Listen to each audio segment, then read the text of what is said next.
Hello, welcome to My Life in Pixels. Frankie Ward here, and I am back, baby. Yeah, I have spent 3 weeks in Katowice, Poland for the IEM Katowice CSGO Major Championship, followed by a day in London to get my act together, followed by nearly a week in Berlin working on the LEC for the first time.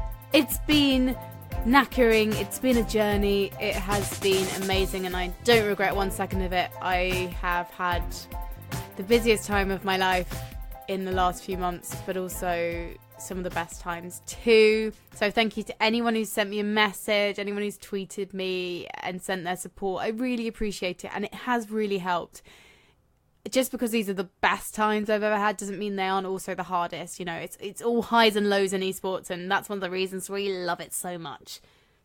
Now, I've been a bit of a busy bee. I literally was editing this episode while recording just before recording my next one with Sam Tech Girl Right. She's a South African host, so that will be the next episode. But this episode I recorded released last night as I record this intro, with Freya Spiers. And I got to see Freya at IEM because she was there hosting the Intel Challenge, and I was like, I need you to do my podcast.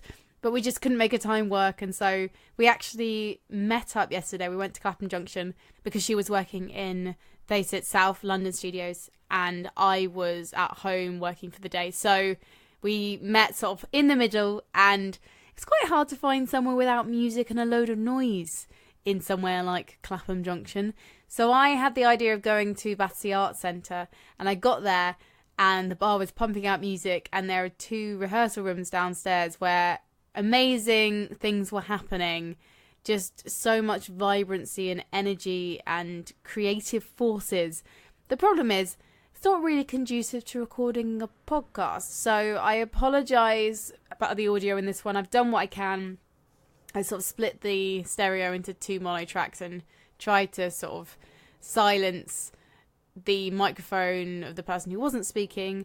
So I do apologise. I know it's not perfect, but I've done what I can, and I do think it's listenable. And why wouldn't you listen? Because Freya is a beautiful personality. She is a force to be reckoned with. She knows so much about Counter-Strike, and she was a breath of fresh air when she burst onto the scene with ECS Season 5 for FaceIt last year.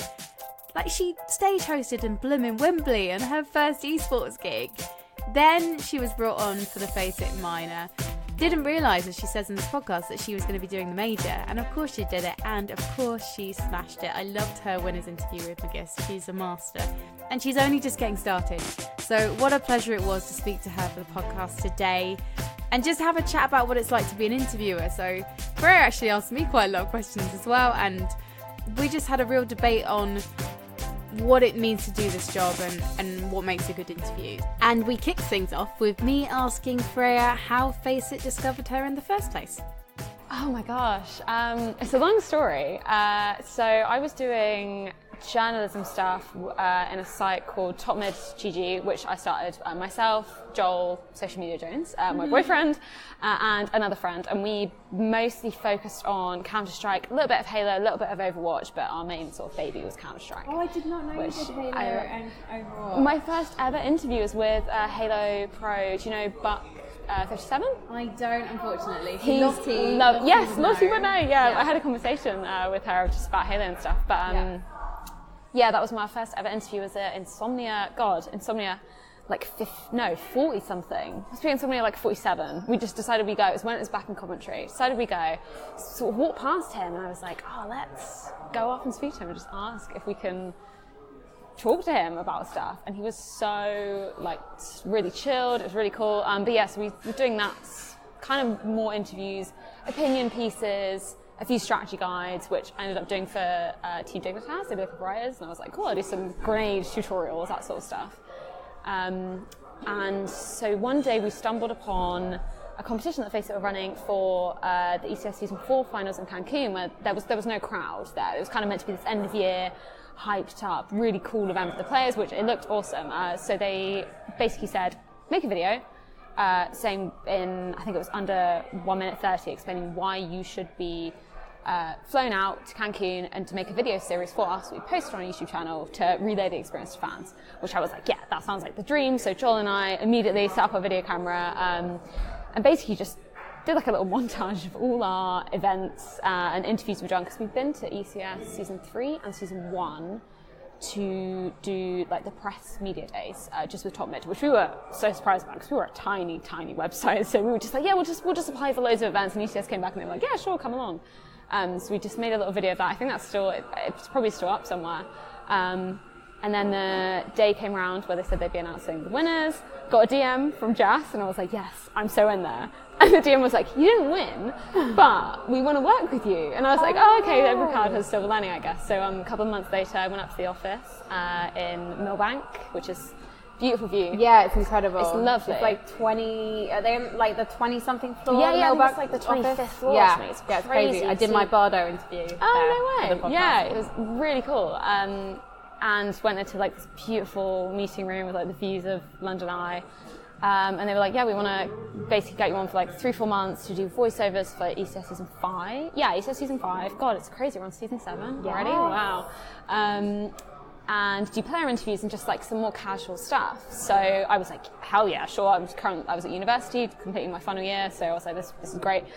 Scrap that crappy retail job I had. So I was like, yes, straight into esports, which was lovely. And then a few months later, for the ECS season 5 finals, they usually got Smix or Seltzer to do the stage hosting, and both of them were booked. So my I say boss, you know, kind of know how it is at FaceIt. It's not really, there's not really the hierarchy, but I'm going to say boss just to make it easier. Mike and Reese, they're both, Mike's the executive producer, and Reese does most of the production on pretty much all of the Counter-Strike events that I've been to, and some Rocket League events as well.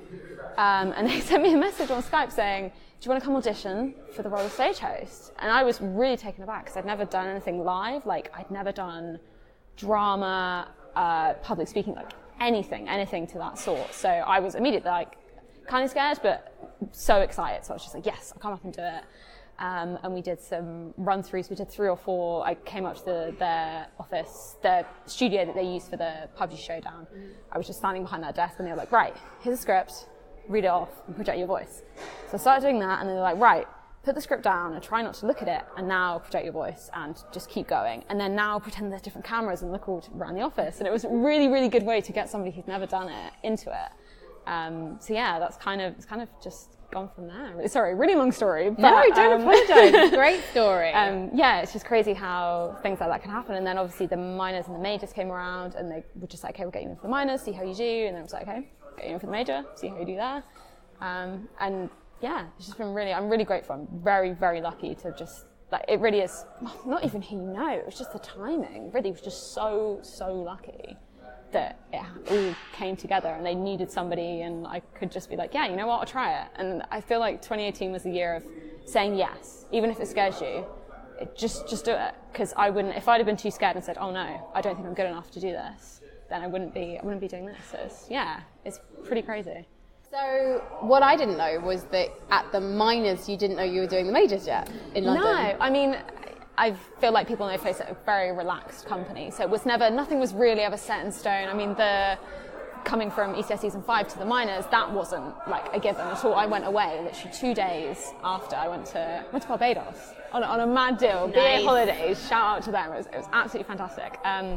But yeah, I went away a couple of days after ECS season 5, and I came back, and I was like, what am I just graduated, so it was like, what am I doing? And then the day after my graduation was the minors, and Mike got in touch, and he was like, come along, do more interviews, get some more practice. And then we did the Remember the Minors song. Yes. How could I forget? Incredible. And one of the lines in that was, I'll see you at the major. And I was like, maybe I'm doing the major, like, who knows? So yeah, they kind of just, I've been very lucky that they're such a relaxed company and really give people opportunities as well. They're just like, we want to see, I guess they did it with Bardolph and DDK. It's the same sort of thing. They kind of brought them from, not necessarily from the ground up, but they're sort of their people, if that makes sense. So It's nice that they want to kind of evolve and develop with new people. Yeah, I think Bardo especially, like, he got me to do the minors less than a week before. I think they just needed someone to cover, and so I got asked to do it about 5 days before, and I was going to WSOE in July, so I basically could only do 5 days because they wanted me for 7. But they let me do those 5 days that I was available for, and I guess they worked it out for the 2 days that I couldn't do, and I was so grateful for that, because that was really the first time I was introduced to the audience, because the minor was such a leap into the unknown. Because you seemed very prepared from what, I mean, that was the first time we met, right? And I remember you coming in and I was just like, you had this kind of aura of confidence, and I was like, oh God, she is so confident, so prepared. So yeah, and whenever I saw you on the desk, and then that was that the first time you'd done Counter-Strike desk hosting? So that was the second. So I did it for the Gandon premiere, but it was very different because we were not doing analysis per se. We did a bit, but it's so hard to analyse teams that you don't know. So with the minor, that was really my first foray. I would call that really my first proper CS event, my not wanting to slag off the Gandon premiere, etc., but I'd previously done the desk at DreamHack Austin, so that was like my sort of third desk, but my first proper desk. Yeah. So it was all like a whirlwind. That's really cool. Last year, I guess. Wow. But it was really cool to meet you and see you growing throughout that process, I guess, and then getting to see you on stage at the major, like owning it, especially doing that show match, like surreal. Telling those boys what's what. Oh my gosh, that was incredible. So I had no idea.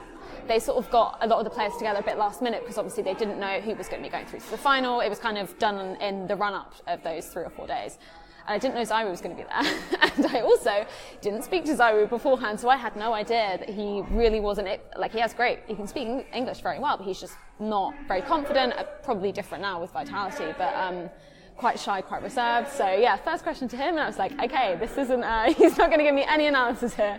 But I think that sort of added to, especially because he was on the end, I think it was great to finish off with him for the whole show match, for him winning, saying, I don't know. And then that was it. I was like, okay, now we're going to go to the major final. Yeah. That was really fun. I had to do the show match at IEM Katowice, and well, I didn't really know that I was going to actually be on the stage. I thought I was going to be inside of the stage, and then I had to go on stage, introduce it, and then I was like, oh, I forgot to mention that there was a Polish Danger Zone competition on the stage the day before, and then the Polish guys actually won, which was really cool, from AGO Esports, but then I, they couldn't really hear me, and also they didn't speak English very well. Yeah. And that's like the hardest thing. I don't know if you found that on a big stage where you're trying to interview someone and you're in an arena and it echoes, and because they don't have in-ears, they can't hear. Yeah, definitely. It is very difficult. I haven't had it, I've been quite lucky because a lot of the all of the teams at the major, they all had, apart from Navi, there was a couple of players in there that can't speak very good English, but obviously Simple just steps up to the plate and he's absolutely fantastic. But yeah, there's sometimes, God, there was a moment when it was actually after the final, doing that interview with Astras. I mean, I know people saw it coming, but it was very emotional. You saw Major Scott there, like, swearing. Oh, yeah, yeah. Quite funny.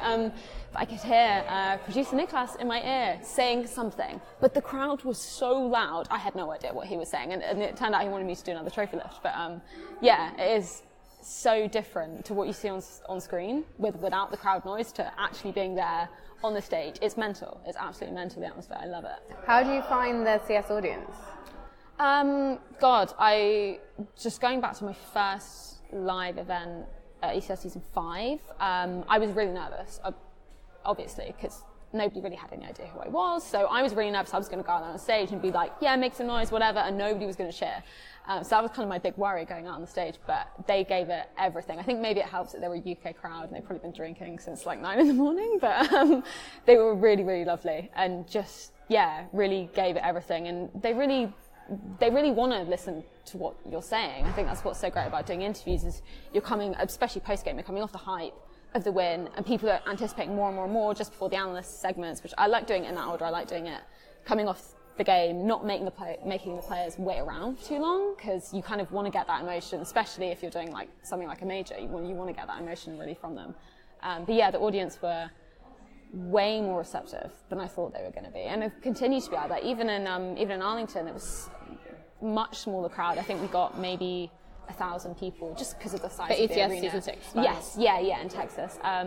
It was much smaller and obviously an American crowd, so I thought it was going to be kind of different, but they just love making noise. I really love that. I don't know whether it's different for other games. Like, have you found that audiences kind of differ between games? Well, I embarrassed myself at DreamHack Austin because I did like a happy birthday to Shroud, but our stage was faced away from the audience, so apparently some people actually joined in, but I couldn't hear them joining in.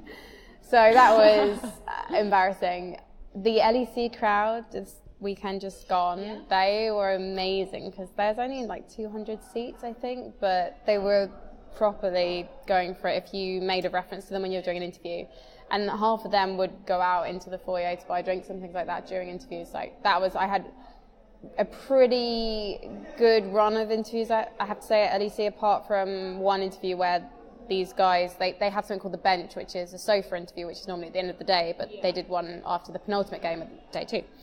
And the guys couldn't hear me, and so it came across like they were not wanting to answer my questions, but it was they couldn't hear my questions. So I had to kind of go on Twitter and maybe on Reddit as well, I can't remember, and just sort of establish, because actually the audience online thought that they were being rude to me, and actually the context was they couldn't hear. Yeah. So if I could go back to that moment again, I would move from my little armchair and I'd literally plonk myself between the two boys and be like, right. Yeah, now you can hear me. Because it's a jib crane. The jib can come over to us, like literally shift over a little bit. So I sort of, would do things like that differently. But the audience themselves were really, really great. Yeah. And that's a nice thing, like, I think with LEC is it's only a guest spot, whereas the CS audience online is much more like of a challenge sometimes. Yeah, I think the Counter-Strike audience definitely, and that was another reason why I was a little bit nervous coming into it, is I think they are not judgmental, but they're very opinionated, right? And I think it's because CS is quite an easy entry-level game. There's not, like League of Legends, there's a lot to understand. Like, I watch League, I love it, but I don't understand half the stuff that's going on. I just go, oh, that's a good play, but I couldn't analyse why it's a good play. Whereas Counter-Strike, I think it's not doing any of the analysts any discredit, but I think as somebody coming new into the game, it's very quick to understand what the premise of the game is. Yeah. So I think a lot of people are used to putting those opinions out there. And especially with talent and stuff, you see the talent announcements. I don't know whether it's the same for other esports titles, but the talent announcements are really, really hyped up in Counter-Strike, and people are straight on there saying if they don't like this person, they don't like this person. And surprisingly, for ECS Season 5, there's a few people going, who's Freya? But I'd done a few interviews before for the FaceIt channel, so there's a couple of people going, oh yeah, she's done those before, and they were just very accepting of it. So I feel like I got in a way that wasn't too sudden, that people were like, who is this person, like token girl, that sort of typical stuff. It was more, they were like, oh, okay, she has actually done this before, and we can kind of see almost a growth. You've got that legacy of the journalism and stuff as well. Yeah, which is very, very useful. And I mean, Counter-Strike is the game that I have been playing, I want to say 5 years now. I'm terrible at it. I've got like 2,000 hours in Counter-Strike, and I am awful, which is why I love watching it. Did you play it with your dad? Yeah, I didn't play Counter-Strike with my dad. I played, like Call of Duty, Grand Theft Auto. Oh, really? As in like GTA on like PlayStation 1, PlayStation 2? I wasn't like an Xbox kid. I've never had a PlayStation, which people, if people have that reaction, they're like, what? But yeah, I just kind of playing like GTA 5, I'm guessing. Well, before then, San Andreas, and the one before, I always forget the name. Is it Vice City? Yeah, I played that on PSP, I think. So that's the only PlayStation I've kind of touched. But we used to play it on PC. When I was very young, I was like 8 or 9, and he was like, "Hey, no sound. You can drive me to the missions, and then everything you see in the missions, it's not real, right? You can't take it. You can do this in real life." Yeah, and I was like, "Okay, that's amazing." Which is really great, and I think it was cool that he kind of introduced me. I think that's what is difficult as a parent, letting your kids play video games when you don't understand them yourself. If I didn't know anything about them, I wouldn't be comfortable with my kid playing Grand Theft Auto at age 10. Yeah. But because he could understand what was going on and be like, right, this is real, or this isn't real, like distinguish between the two, that was great in getting me into those games, but also being a little bit more responsible, right? I think that's something as a parent you've got to be responsible for what your kids do.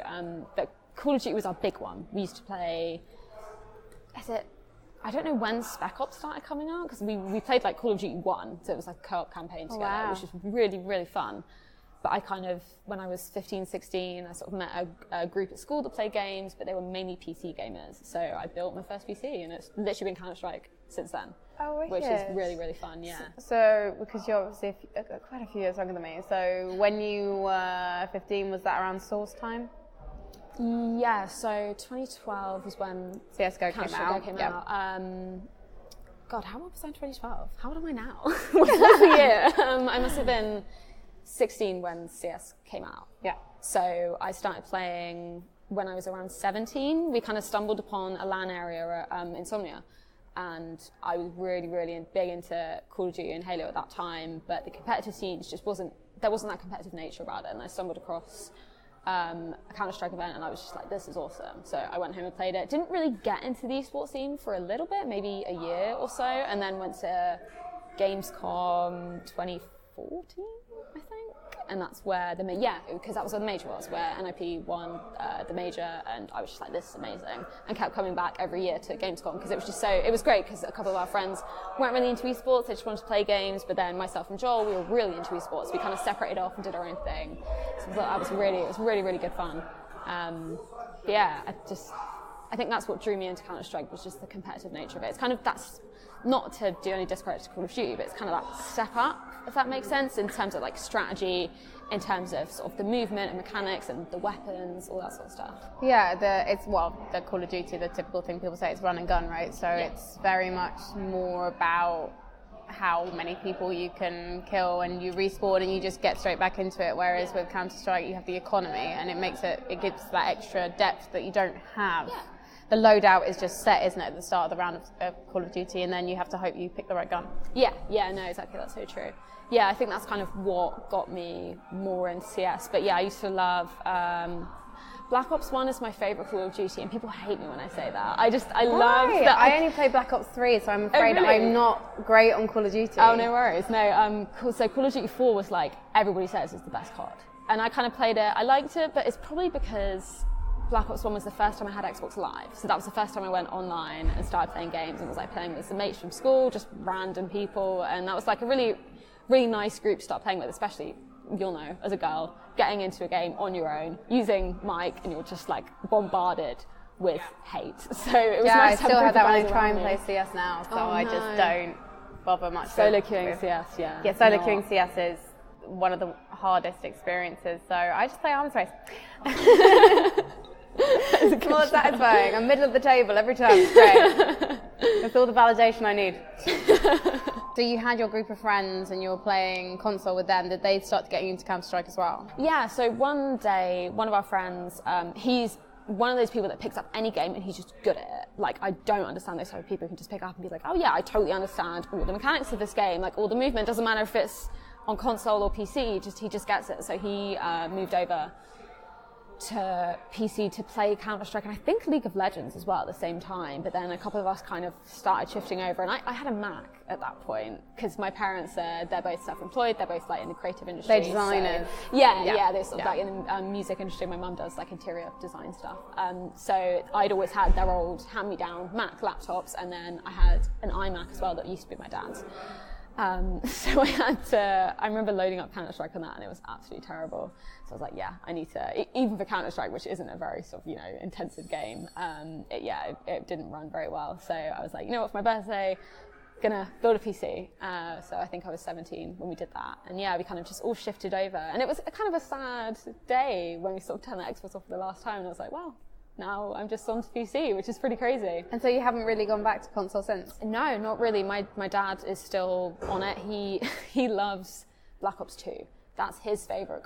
I don't know why. So he still plays it? Yeah, I buy him the new Call of Duty every year for either his birthday or Christmas. And he always goes back to Black Ops 2. I don't understand why. But he's playing Red Dead at the moment. So I like sort of, sometimes like after we've had dinner, I'll go and watch him play for a little bit, and it's quite nice. Because obviously split screen isn't a thing anymore. I know, it's really sad. It's really annoying. I remember, so Black Ops 3, I played that campaign with my boyfriend, or I played part of it. It kind of lost me part way through, and I just didn't continue with it. Yeah. And then I remember when I got my PlayStation 4 and I put off buying it for a long time. I was with my Xbox 360 for much longer than I probably should have been. And I bought Uncharted. I had the multiplayer mode, and I was like, yeah, I'm going to play Uncharted with my boyfriend. Couldn't do it. Could not play multiplayer. And I realised, we actually have to have 2 PlayStations and 2 TVs if we want to play this in the same space. Which I know everyone listening is going to be judging me so hard right now, but I used to play a lot of single-player stuff that wasn't dependent on other people, so I played a lot of Final Fantasy and things like that. And then I discovered League through doing esports for BBC, so I came into esports only in like 2015. But so I'm like way after you. That's really funny. Yeah. I had no idea. So have you been into gaming like your whole life? Gaming my whole life. Like the first game I can't remember which was the first game I played. It was either Hitchhiker's Guide to the Galaxy, a game called Hugo Whodunit, which was point and click, like 8-bit, or it was Monkey Island 2. It was one of those three. Oh, cool. And we got a Netscape when it launched in my house, although that was like 93 was when I first went on the internet. Oh, wow. I think that's when the Netscape was invented, yeah. So I was about 4 or 5 when I first went on the internet. God, the first time we went on the internet was like for Club Penguin or something, and I was probably like 9 or 10, so I feel like I kind of come past, like I kind of remember dial-up, but not really, so I feel like I kind of survived. It's really funny, isn't it? Yeah, like so you went straight to broadband. Oh, yeah, when the dial-up modem used to make a noise, my dad was like, that's the internet saying hello. So you missed the MSN Messenger stage, or did you have a bit of that? Kind of. So my dad wasn't really keen on me doing all that sort of stuff. He kind of tried to persuade me off of it, and I didn't really need to do it until I got to secondary school, and everyone was like, oh, would you like MSN Messenger? And I went home to my dad and I was like, can I sign up for this? And he was like, oh no, because we've got Macs. Can't have it. So he blatantly lied to me. Oh my God, I love that you were so close with your parents though, that you would talk to them about that. Yeah, no, they're very, they're more like friends, really. Like, I'm very grateful to have parents. I mean, I'm an only child, and I was a surprise. So I feel like they kind of got me into they were like 34 when they had me. Yeah. So we didn't really have such a strict relationship. I feel like they gave me a lot of... Yeah, they trusted me. They gave me a lot of responsibility early on, and I kind of proved that I was responsible. So ever since then, they've been like, as long as you keep us in the loop, like, we're fine, which is really great. And they were really, really cool with... They didn't do the typical, girls wear pink, boys wear blue. It was just like, whatever you're interested in, we're happy. As long as you're happy, we're happy. So I was wearing pink whilst playing Grand Theft Auto, and like I did a lot of swimming, played with a lot of Playmobil. So it was like really cool to have, like, I know a few friends that it wasn't so much like that. I feel like when you kind of have a brother, and not generalizing, but when you have like a brother and sister, you kind of have the dad doing the boy things with the boy and the mum doing the girl things with the girl. So I was very grateful that both my parents were just like, whatever you want to do, we'll just support you through it. So I'm very, very lucky, especially seeing, just going back to the Stewie's story with the player profile that we did at the FaceIt Major, and looking at his journey and his parents just not accepting what he does. And still, to this day, it's still just a really sort of fraught relationship. And it sort of brought it back home. I was like, wow, I'm so lucky that my parents are just so supportive. Have your parents been to many of the live shows you've done? No, they haven't been. They watch them. They watch all of them. But they've not seen you at Wembley. You've done Wembley twice, Freya. It's crazy. So weirdly enough... You should do the O2. Will they come then? Yeah. It might be big enough for them. Who knows? So weirdly enough, I actually bought a ticket to the FaceIt Major because I didn't know I'd be working it. So all of our group that go, we've travelled to like Stockholm, loads of different places to watch CS, Cologne mostly. But as soon as the announcement came out that Facebook would be doing the major, I was like, I'm going to buy a ticket. Like, even though I was working for them, it was sort of just before season 5 finals, so I didn't know I was going to be doing the stage hosting. I didn't know any of that, so I was like, you know what, I'm not going to test my luck and say, oh yeah, I'll be there. So I actually bought a ticket, and on the day. It was a couple of days before the actual major. I remembered, and I was like, "Oh, Dad, do you want to come up?" But he was in Bath, unfortunately, so he couldn't come watch. But one day they'll come and see. I was at the NEC, and I was doing half-stone stage for EGX, like the ESL Premiership half-stone finals. So the second one I'd done. So this was September, and because my dad runs a printing magazine called The Print Business with his wife. He was actually at the NEC at the same time because there was something called the print show on. Oh, no. So it was really weird because we were both working in the same building. Wow. And he mentioned maybe trying to come in and watch.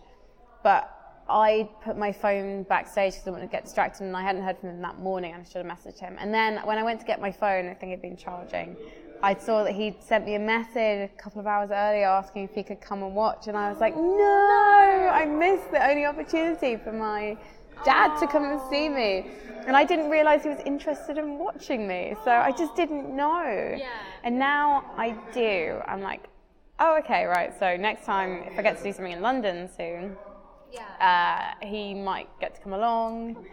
My boyfriend's saying he doesn't watch anything I do. He came to Berlin when I did the PGI Berlin World Championships PUBG, and it was his birthday, so he flew out, and we were very lucky. We stayed in the Ritz-Carlton. They were doing building work, which was slightly less wonderful, but the hotel itself, very nice, would recommend. but he didn't actually come to the arena at all. Really? The largest arena I've ever done. Is he not into esports at all? Not into gaming Not at all. into gaming? No. Gosh, how did you meet?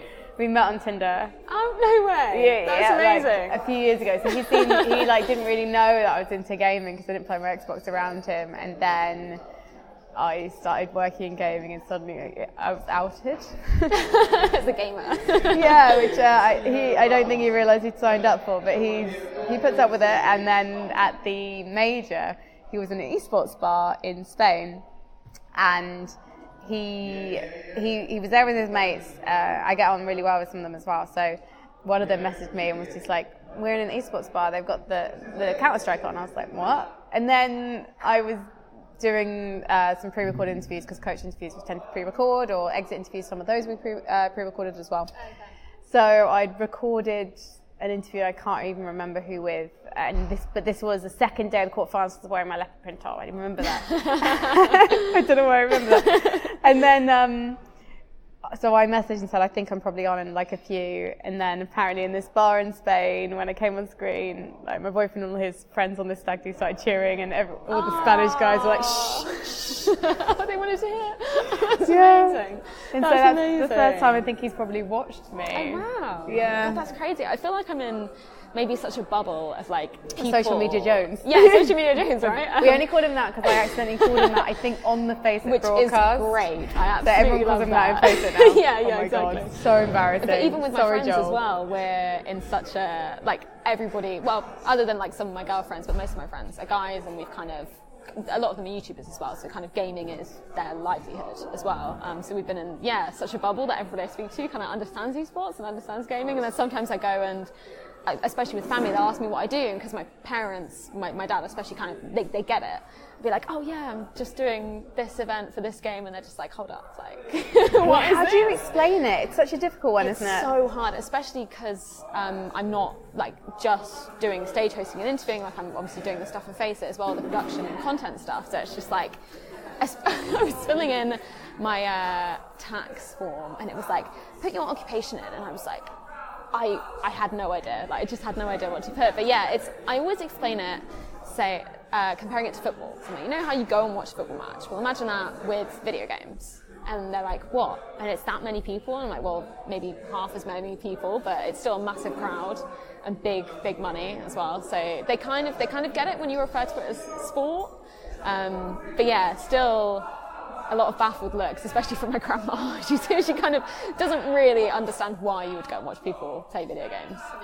But yeah, it's quite an interesting thing to explain. I normally just say, so, match of the day, I can be a bit like Gary Lineker or Gabby Logan when I'm hosting a desk, or maybe I'm like Claire Baldwin and I'm on the floor in Wimbledon, except not Wimbledon because it's a video game, we're not outside, we're in a dark room. Trying to explain it. I did an interview with this Dutch TV station at the Major on the last day, and then there was the concept of the show, I think, is there's this sort of odd couple, these two old guys, and one of them is not up to date with the modern world, and so I did an interview with him, and then he was asking me about what esports was, and he was like, because he was obviously into tennis and horse racing, because he mentioned Goodwood and Wimbledon. And I was sort of trying to put it into terms to him. And then he was like, so when people leave because it's a violent video game, are people violent when they leave the arena? And I was no, but I will tell you that statistically in the UK, at least in England, when the national football team loses a match, domestic violence incidents go up. So if we're going to talk about video games and violence, let's actually look at general sports and violence, because actually we don't have any incidences. There haven't been any studies, but as far as I'm aware, there haven't needed to be any studies about the impact of esports on violence. I saw Machine retweeted a thing by a study from Oxford University yesterday. Yes, Golden Boy tweeted it as well. I can't remember the stats on it, but I read it and I was just like, wow, this is the thing we needed to just go, it's not... Doesn't affect it. No, it just doesn't. It doesn't matter what you're watching, I feel like. if you're predisposed to that kind of thing, you're going to do it anyway, right? It's not an effect of watching Counter-Strike or watching Call of Duty and just being like, right, now I can go out and do this because somebody's doing it on a screen. Like, it's just not, it's not what happens. So what are you looking at in terms of your future? Because you're freelancing as well as working in-house with FaceIt. So you worked for ESL recently at the Intel Challenge in Katowice. That was crazy. First time working for ESL, I had a message, a DM from Joe Miller, and he was like, hey, do you want to... It was actually when we were recording I don't know whether you saw the little thing in Wembley that we did.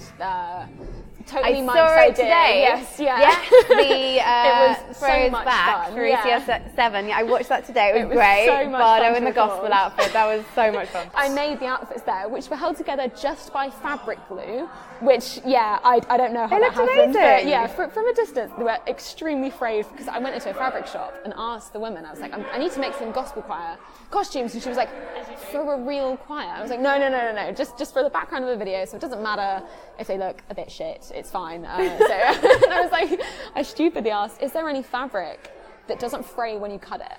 And she was like, no, like that just doesn't exist. I was like, oh God.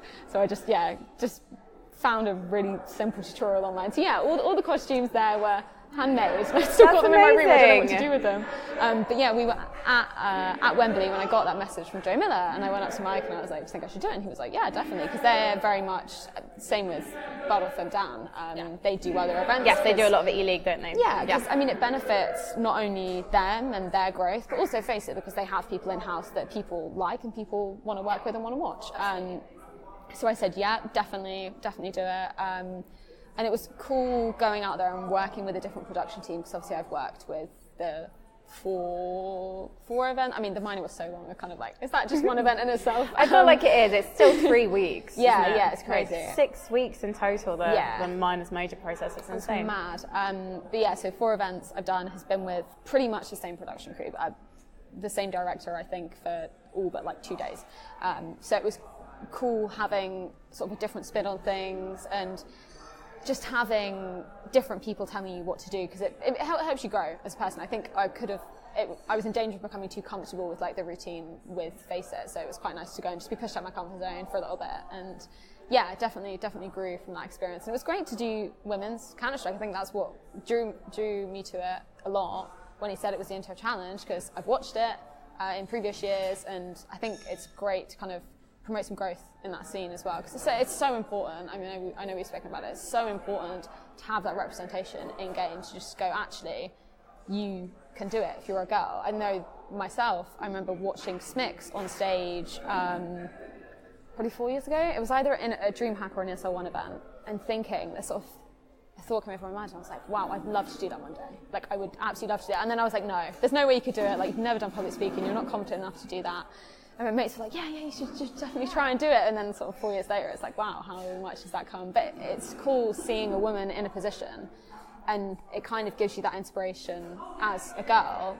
Even if she's just 1 out of a sea, it's like great to have some form of representation to show that you can actually make it, especially Sue, because she's great. She is amazing. Are you kind of conscious about the fact that we're role models in a sense?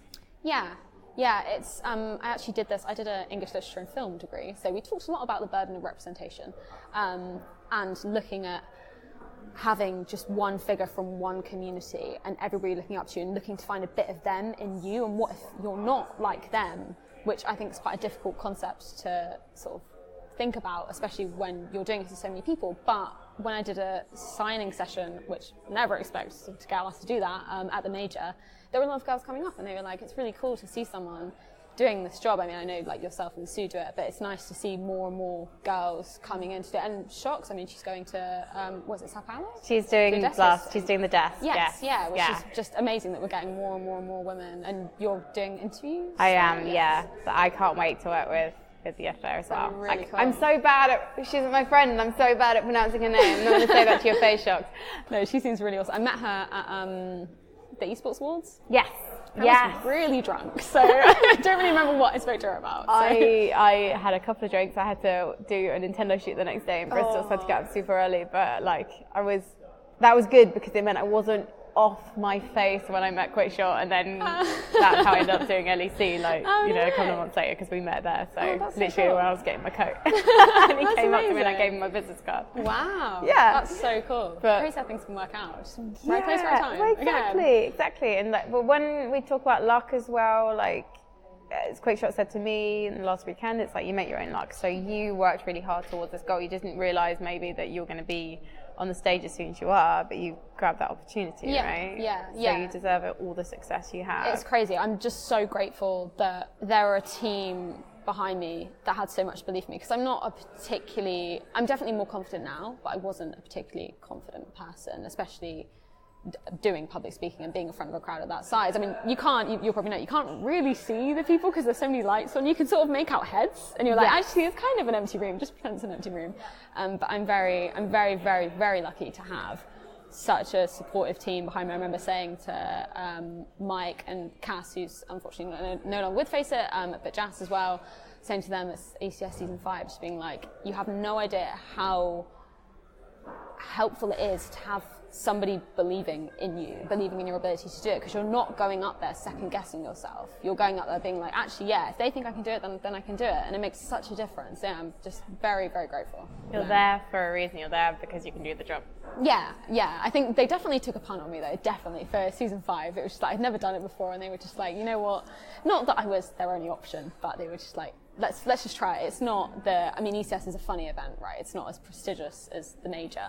So it was like, if it doesn't go to plan, it's not the end of the world. If she does freak out and forget what to say, it's not the end of the world. But I think preparation, as you know, is just key. It's everything. I'd never, ever go into an event not prepared and not understanding what I was talking about, which is, I think something that people seem to forget, that there is a lot of preparation that goes into it. You don't just turn up on the day and then go out and be like, blah, blah, blah, and then go back and chill for hours. You are watching the games, you are taking notes, you are doing so much research before you come to an event. But I feel like I've been quite lucky that maybe the way I was brought into it, there's not been as much hate. I don't touch wood. There hasn't been as much hate as I was expecting. I remember a lot of the guys, Mike especially, just being like, just don't go and read the comments, because they're going to go and get you down. But then after it happened, he came to me and he was just like, especially on Reddit, it was surprisingly positive. And he was just like, there was that one thread of people just saying, like, she's doing really, really well in her job, considering she hasn't really done this at such a high-tier event before. And I was like, actually, that's really the opposite of what I was expecting. I was really expecting to get so much hate. So I think I've been very lucky in that regard as well. But maybe it's because Counter-Strike is the only game that I do, really. It's the game that I know, a game that I love. It's the one thing that I can focus all of my attention on. So I can't imagine how hard it is going from different games, especially League of Legends, right? Like, that must be so difficult to get your head around. They were very receptive, I think, the audience, because it was established as a crossover with me and Machine. It wasn't just me. If it was just me going in, then maybe it would have been scarier, because I was with Machine as well. Yeah. And so it was, Quickshot very much established it as a crossover. And because of that, the community were very, very receptive. I think the only thing that bothered me really was, like, someone else said exactly the same thing with CS, was she's asking shallow questions. No, what's your definition of a shallow question? I'm not asking a shallow question. Sometimes I will ask someone how they're feeling, because it's relevant, because they've just got through to the top 8 for the first time since Cologne 2016 in the case of NIP. Yeah. But if I'm saying to someone, you've only been in the ADC role for 3 months and yet you're playing Callista, who's an extremely complex hero, it takes most people at least a year to master. For me, that's not a shallow question. That's something that I've got backed up by analysts, and I've discussed with them in terms of how appropriate the question is and things like that. And so it does frustrate me sometimes. Yeah. And I have to learn not to read it, but then you don't necessarily see the positive stuff as well. So my Twitter's quite a nice positive space, and if someone tells me that I'm just there because the way I look, or et cetera, then I just mute them. I feel like they clearly just haven't watched. If they're saying something like that is just a shallow thing to say. You're not actually watching them. But I also think when you're talking about the questions, I think what you're doing as an interviewer as well, you really are telling a storyline. So you're not going to start off with a really hard-hitting question like, why did you do this in a certain round, this certain way? Because people will get overwhelmed, right? And they're still thinking about their match. Exactly. They don't know that round 21 when the B split happened. Exactly. And, like, they don't think about No, I think it's really important. Like, obviously you don't ask every time, how are you feeling? But you want to get that emotion out because it really is, it's still so fresh. Especially in the way that we did it at FaceIt, where the casters threw straight to me. So I'd literally be grabbing, I mean, Paula literally stood behind them and just went up and talked to them and grabbed them, which I wasn't totally confident enough to do. And obviously I wasn't as well established and as good of friends with a lot of the players as Paula is. So I was just like, okay, I'm going to grab my 1 or 2 people beforehand and set them up. But it was still really like 5 or 10 seconds after we'd set up, we'd be going straight to it. So they'd still be really, really pumped. So I think it is about telling a story of the game. It's not, like, I don't know if the same was, it was the same at IEM, but at FaceIt Major, I had as much time as I wanted. Like, there was never really any pressure to be throwing back to the analysts. It wasn't like you've got your 2 questions and you're out, especially with post-game. They really wanted to get as much detail out as possible, which I think was really, really good. The only, because I saw you were doing some losers interviews as well. Yeah, they were really hard. I've only done 1 because it was for Scars Absolute, who were in the Asian minor, and it's because we brought in a translator. So we're going to get our use out of the translator. Yeah. But they were really pumped that they made it to the minor, so it wasn't a hard thing to do because they weren't like on the edge of crying. So I think that must be. Did you find it difficult? With the exit interviews, I found myself and was giving a pep talk to Adrian, and I was like, and Carmack spoke to me afterwards. He said, I think your body language is uncomfortable. And I was like, honestly, the feedback from Carmack is invaluable.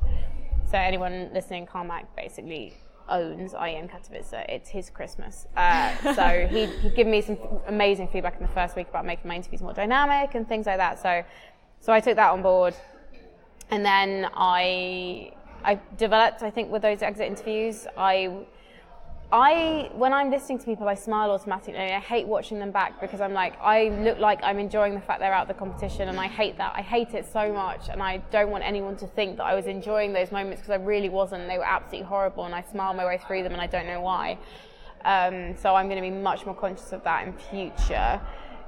I also, you spend 3 weeks with these teams, some of them, so you just develop this relationship, and you want the best for them, and so you don't want them to go home feeling awful. But actually, what I'm learning to do with exit interviews is I'm going to need to step back and let them breathe a bit more. So that's something I'm going to be working on in future. It's like learning that art, because it's difficult. I don't want to be a gatekeeper to emotion, and I felt very protective of Twist and Liquid. I didn't want him to burst into tears on the interview, but then actually I have to think about, I shouldn't be thinking so much in that sense. I should just be thinking, right, the best way to tell the story is for any emotion that they have is to come forward. I think it's a balance, definitely, because you don't want to hammer it into them that you've lost, they already know that, right? So I think it's, I don't know how I would approach a loser's interview in such a sort of high-stake competition. Yeah, and people were very divided on my interview with Adrian, but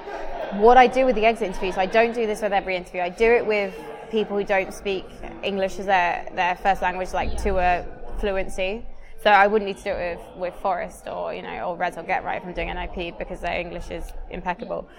I will let them know what I'm going to talk with them. So with the exit interviews, I went through with them. I just went, okay, so Adrian, I'm so sorry firstly that you're here, but we're going to do a brief summation of what happened.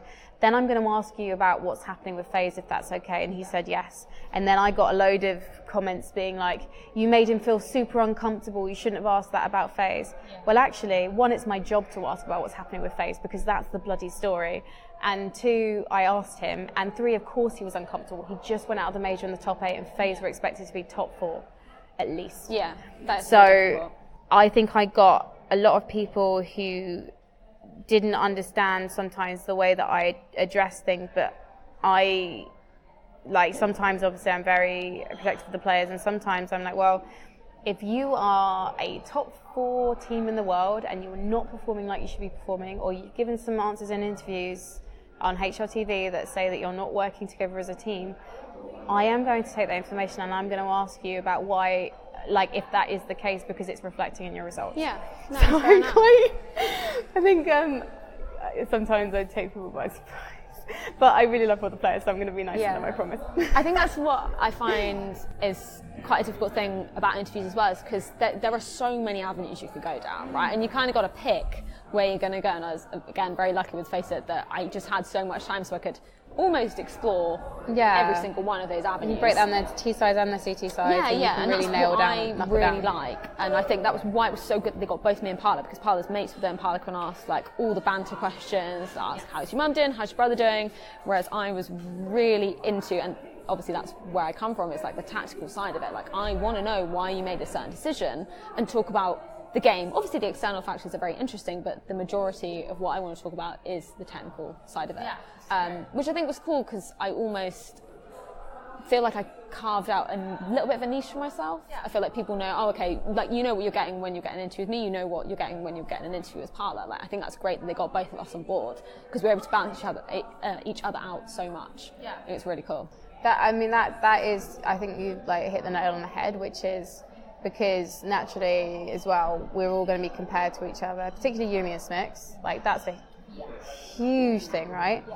And so we're hired for different things, we're hired for different brands. And so it's, for me, like, it doesn't feel like a competition, it's just about who's the right person for the job kind of thing. And I think it kind of displays on Twitter, right? Everybody's congratulating everyone when they get the job, like especially yesterday with Shocks, everyone was being like, congratulations. And I think it's because there really is enough work to go around for everybody, right? Like, it's not like, oh, it's like she stole my job, there's nothing. I feel like people think it's like that, but actually it's just, you want to celebrate that, especially between women, because it's like, actually you want to get as many girls in there, in my opinion, as possible. As long as they're suited for the job, you want them to shine and show the girls can do it. Exactly, and we're not always going to be doing the same role either. Like, for example, Shocks is going to be desk hosting in Sao Paulo for Blast, and I'm going to be doing interviews. But that doesn't mean that the roles wouldn't be reversed in future, or I won't be desk hosting in future. There are so many different roles. I just know I'm not going to be casting. No one wants to hear that. No one wants to see that. And yes, I agree with you on that front, Reddit. No one needs that to happen, and I am fully in agreement. Let's not even start a post about it. Okay? Yeah? Good. I think that would be so difficult. I was thinking about it the other day, I was talking about it with my friends, and I was like, I think, sort of in my opinion, subjectively, casting would be the hardest job for me. I feel like it's just that it requires so much concentration, especially when I was doing the first ever desk hosting with the PUBG Showdown, which is really good fun. But I was sat in there whilst Richard and Martin were doing their casting, and obviously they've got a couple of different monitors. So Richard was mainly focusing on the map and seeing where the teams were going, whereas Martin was focusing on the observer cams. And it was just like, wow, it really requires so much concentration and ability and ability to use language as well in such a beautiful way while still concentrating and putting so much focus on it. Like, I gained a newfound respect really for casters. Just I was almost mesmerised. I was kind of watching them do it, and I was like, wow, it's so fluid. And it was really, really good fun. I love listening to Panty and Sims cast PUBG. Oh my god, the two of them together is just beautiful. And CS, we've got the best casters in the biz. Like, they're fantastic. So I think we're in the right game. I think so.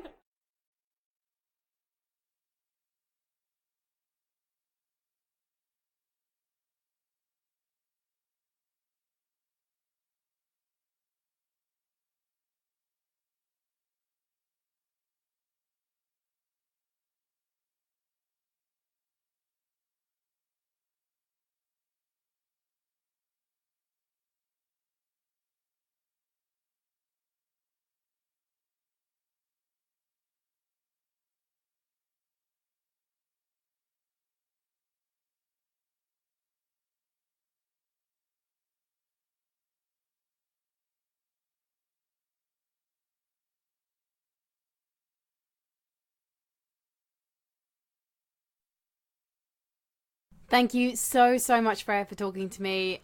You're amazing, and I can't wait to cheer you on. ECS Season 7 concludes in May at Wembley Arena, so if you want to see Freya in person doing what she does best, that is the best environment to see it. So I'm just looking at my computer screen now. Oh, So the regular season finishes for ECS on the 24th of May, and then the 6th to the 9th of June are the finals. So actually, get your tickets for the start of June. Block it out in your calendar now. You do not want to miss it. Can't wait to see if Astralis can defend their title. I am off to Blast next, Blast Sao Paulo, and this podcast is coming out when I'm in Brazil. I fly to Brazil on Tuesday. This podcast is coming out the following day, so it's a bit weird. I'm kind of talking from the past, but please, if you are downloading this podcast on the Wednesday or the Thursday, do tune in. We are live on the Friday and the Saturday. I'm so excited. I've never been to South America and I've never done a Blast event, but they look like a lot of fun. And anyone who does know me from esports, which I imagine is all of you if you're listening to this, fun is something I get behind very much. So I'm so looking forward to it, working with my friends like Machine and Vendetta, but also getting to work with Shox for the first time on screen. That's going to be an absolute hoot. I am going to go head off, prep for some Counter-Strike. I'm going to another event immediately after Brazil. I have a day, I land and then I take off the next day. That's going to be exciting. And then hopefully I should be doing an event when I land from the event after as well. No, I do. Oh my God, I'm so sorry. I'm literally stream of consciousness now. So I'm going to let you get on with your day. Thank you ever so much for listening. And until next time, I hope you have some great times gaming, watch some esports, and we'll speak very soon.